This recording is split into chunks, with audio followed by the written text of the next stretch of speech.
on it, and Amakacho say has never changed, consistent. Obetna studio ha ubisa no. Catch the whole Ghana say unbelievable in it because of so. But chairman, no finance minister, no president of the republic. Obe money advice, obe money view. Sending na as ministers and as cabinet ministers, ye call cabinet, ye be my advice, Advice the Supreme Court cracker say you are not bound by advice. They are put to a direction. Into those views, were expressing. And now buying a take a decision. Or so the to me manner on Wahano the Befa. Me this is simple and clear. Kojo Oppong Nkrumah. Ojitun so to for yenti but what's the direction, chairman? The direction no. But Kojo Orchard direction na yede be adwuma. But Orchard direction no. Ebi so adwene say Brunika Asembi throwing under the bus. And I throw under the bus. Cheso Pache say, I say, wa penya sakwan bi so. Eyi ne ho afrim. Say, media me nka ho. Na emum say, mo di 2 minimum media me ye say ni say. Oho so e. In fact, no ofiase no kire mu say 1.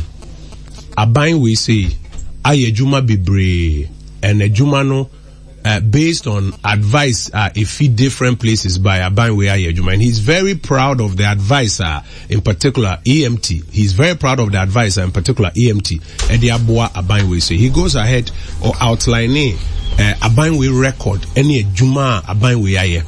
He also goes ahead to show their yedishen in Sasa Onye specifically on bringing reforms to modernize the Ghanaian economy. No, their waye afahun. Eno we watching any swadi. There will be parts of Nenisu Adihunwa. 1, conditions are now 2016 and I will nentia sa Nenisu Adihun and ne yedi yejuma ne wono. By 2025, nasa conditions near different. So you will find say some of those Nenisu Adihun ebe differ from their ne ye and there's nothing wrong with it. Mama example, 2 examples. Bako Saufa a party philosophy of liberating, if I would impenny for say liberating the creative energies of the Ghanaian. Now were to me abone bra on way to me aye Jumenyes Kenya and Japadia. There will be friend of property owning democracy. No. One of the ways President Kufuor de Jumani say Ubisa President Kufuor see the here pa basic education. Basic education. Mankolani school to about the capitation grant by. Before President Kufuor na capitation grant no buy no say ntinkwala na ekoswa at the basic level no. Yentua best rubia for kwalabia o school mfen support school na school no mom adechre. That time na Nanado ewo aban mu. When Nanado became flag bearer of the MPP, also by expressing a vision on the same philosophical foundation, say no person call back to JB Dankwa theory. Say education as far as possible no yenhwe say ebe available to everybody. Into no the way he will answer that question a free senior high school. In fact, at the time of Kano, one for free TV tanka. Bounce about second term, you say, or the free TV at Ababeka. Now, the fact that President Akufo-Addo expressed a vision which appeared to be at variance with their President Kufuor approach, does not mean he was throwing him under the bus. But governance, no call him, you build on it. The idea was a con and to us. They are coach me also to Mrs. Sano. No assist. Another example. President Mahama, sat I'm not a vice president. Tamana me Ojo FM, not a vice president. Yeah. President Mills, Nyame Fani Krensi, Odani Bunkum Sono. You see any way, the following week. Now President Mahama invited you in Accra International Conference Center. Say Obama in a vision statement. Yeah. Somewhere kaya. I have directed. Anyway, I have directed. Obibeka say na time I know a vice president. No na onim za ni emano. But you see, say 2 minutes be wo na fi wo kire policy direction. And then no say na President Mahama or throw President Mills under the bus.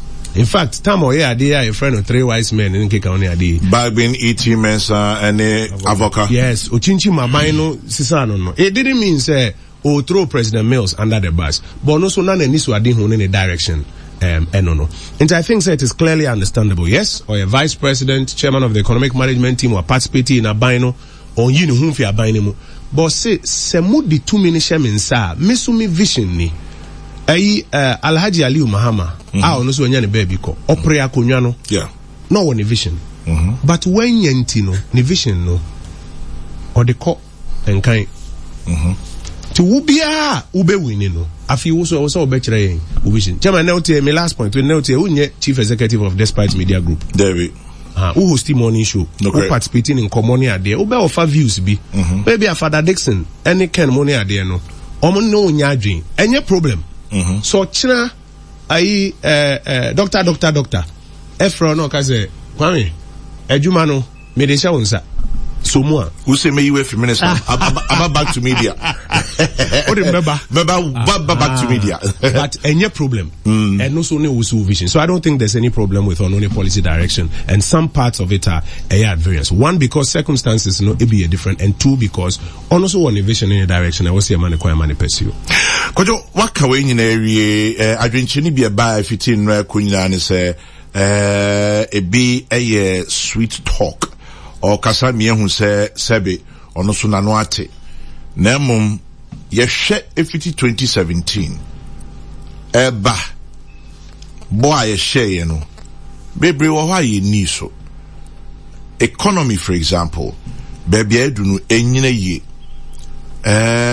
edien pa poti na wasa vision mu Bawumia speaks amanfo fa ye renhye ni mu nche se from the midst to the driver, no, there will be a drastic change. That's the two quick answers. Bako, uhe ye 2017 manifesto na. Ubeka ise ye ko 2020 election ye published their friend delivery tracker.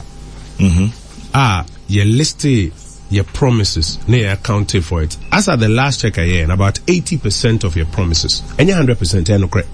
But about 80% of your promises either completed or in progress. So big of 20% no list here no kase enunti mobosha amosha yen mo niswa min yin ni se di pakrono enkomona yedi no odi ni ye just but ebi ono na 20 ne here no problem but say enunti na your statistics are ye hwe the whole bull no in fact because en kano de enka kofa NDC for 2012 manifesto na yes seeing about 60% of the promises were not fulfilled omo be we no print a green book say artist impression say enkase in ebe Ghana for twa o madapa okwamozi ye de no ye tumira na akyeresi ye the photos ni ade be kan ho peacefm for crampo mo reporters no mo nam say project na wa ha na nti what I'm saying is that the presupposition say anasi nsusunye no ma menkatwi nsusunye say your promises ye ndi so no kwanya me anim ni dodo na ye di so but no krese ahokyere aba. Okay. Ahokyere ewu kurum. In fact, enra ye leader ekasa no say ahokyere na aba no. Enema miensa baako ye Russia Ukraine crisis ebi mu mpese on beti. But IMF, World Bank, we are say afana nyina ka say the harshest economic crisis in the last 30 years. Sa Russia ne Ukraine for ntoko e about 2 banking sector cleanup. And sana 3 energy sector payments are na sign contract there was okay cancer and mami yes say banking sector cleanup you could have done it better. Well, so just a quick question. Yes, he said sir the Russia-Ukraine war and then we threw economies into depression. I just want clarity on that. Yeah, is that what he really stated? Is that what the situation is, that economies went into depression? Let me quote for you exactly what he said. Whilst you're quoting, the second one, banking sector cleanup, yes, and it's self-imposed. Ebimo more na mayenesa mo bomo bre yanka amanesa could have been done better. Ebimo view no. Ebimo so no omo nyadwin.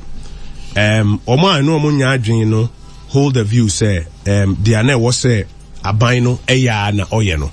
But be that as it may no, okay kan bomu a in the end no e kan hu bi ena sika in fact about 50 billion ye kan ho asem a ye spend ya na ye unbudgeted no e kan ho bi mpacho ma kan asem IMF managing director no kan ya Dr Bawumia quote here or say this is a crisis like no other. Pandemics don't respect borders, neither do the economic shocks they cause. The outlook is dire. We expect global economic activity to decline on a scale we have not seen since the Great Depression.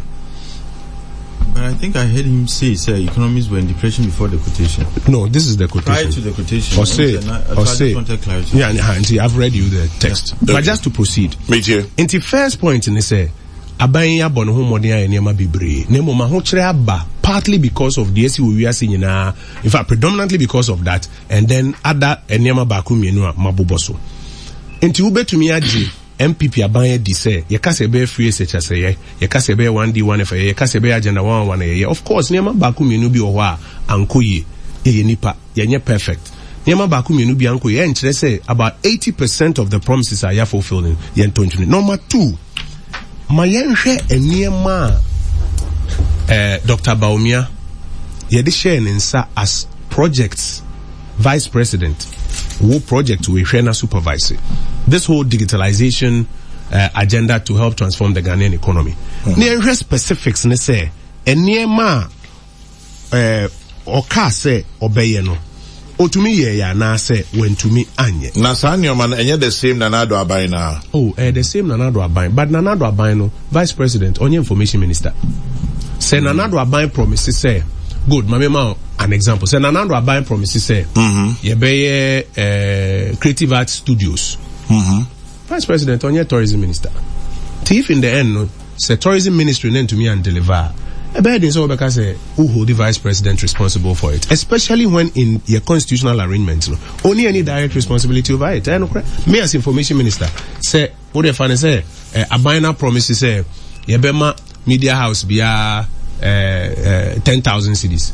Me a banner say yes, finance minister kona ko peace caribbean enfenye no kono ba no so revenue performance when to me and to me but dey we can me say obeka say vice president any holding responsible for their information ministry and to me nti o kana Nanado Aban no but Nanado Aban no kire mu say why say driver meet steer ni nkura no udi steer ni nkura na under article 58 afi ubetumi aka no wasem na the best example niema digitalization ya making niema no ye dey share inside say some na yes we say, and the examples are countless. Mobile money interoperability ho asem wa ye ka ya na Ghana for refi send nese to me a transfer sika free 80 echo MTN principally because of a Juma Dr Bawumia no yes Juma no so no sika na NDC aban omususu say omobepese omde be yes mobile money interoperability no it was in the billions. 4 billion in the billions, 4 billion Ghana cedis. 4 billion Ghana cedis. Agenda 111. I hear to me see no. But on Dr Bawumia's watch, you to me achieve no at a way lower price. Inti masemene say, ube to me aginedi because first the MPP broadly has delivered on majority of its promises despite challenges and newo. And second, and near specifica Dr Bawumia, yadisha and sase on handle no evidence no that of how he has handled it. We ebe to me ama GDA e won man president Kufuor kan say be media no ne be chat or say challenge na die anim no he opening bi a ote problems na say e wa ma no ne any fie no nim say na de abefo akwan HHR solutions no say anipa no ono ne Dr Bawumia answer na mewakuti article Dr Nkrumah no yes you osenka Dr Bawumia answer na oba be progu ho no osenka ode chopa ema Ghana for se nyamani bi wo ho a entweye he should have owned up to say nyamani bi wo ho a entweye na yese boshere de doso answer na ebeto about 2016 and now ka say bi wo ho a Mantimi now the man 80/100 because it 20 maybe. Oh, and you mean mano. But insisting wow reporters. You say DDEP for example, as a or any touch and go. Banking sector crisis, job losses, touch and go. Senka utumi it take responsibility say I mean Chelpa Nemo going for the base here. Ibia ebejinedi. Intino he wasn't sincere enough. Ben kan bro for say oni ye nini ye oni ye ninu kre. Seni anka ye pese oni ye ninu kre. Usom se Kojo. Chairman, atore we na oni obi kasa to make us so minsada minsayem. Obi so nka so beka so mikoto dwe gu fom. Obi to me beka so me hu said dia e course yi enye kwan a na wo se e fa so eno no. So wo ka se chenchena because one ka se mikoto dwe gu fom no. Na che se one kan yi a na asasem no wo ya atwen agina baby. Dr Bawumia on 2 occasions publicly atrim senior niema kwa enkonya na nkanko ne sa ba ko kaswa. I'm say 2022 kaswa. Okaswa lecture to the Ghanaian youth, public lecture to the Ghanaian youth. Okase, you go through a lot of challenging times. Na anybody be akoswa manone any some of the local developments no ebika ho. Onya na nka manesa na so ye ko enim ni bi hu kwan be faswa dan. Enra okasa ye no. Osan so kan biom say we have faced challenging times because of some of enema akoso ibiom.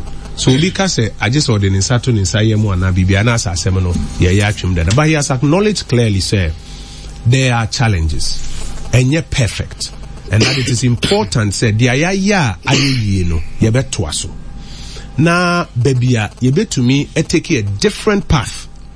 Or no, okra steering wheel now, you bet take a different path. No, me jadi say, and let me if I know, I'm use Gutafo. Gutafo say, eyo mwanwa omani aje se eneme do makoma super o maka ho asem aka no. Some of the key ones under the tax reforms near there no wa committee says or no steer ni kura na obetu hu anamo na che se omo ehwe omo nyina acknowledge say there have been difficult times but omo hwe vision na ikura no se ne ye the steering wheel ni hye nsem a obetu me make sure say for example taxes are all kase particularly for import spare parts operators say you beko flat rate say 20-footer container nya fini ebe sisa engine bako brake bako way bako say ni this is spare parts 20-footer container wo duty ni 40-footer container wo duty ni ade omani aje invigilation agre for ye wonkofo enkofo stores in fact tama Dr Bawumia ne say hairdresser for Shia ahead of this address no. Chema mame bako hairdresser bako be cast for be na asifem. Invigilators mame the cast be 15 ne buy. Ne saloon kakra o. And na nipa be 10 or 15 o ma be tena ho say omo invigilate ahwe ne customers beba. O say do baby kwa na fi customers no bi ba no we hu asa. Ah mame wakoye cocaine bi na bibi na omo do chisa. So she was beginning to lose business. Only business for ne kasa ne ma bibria omo kire.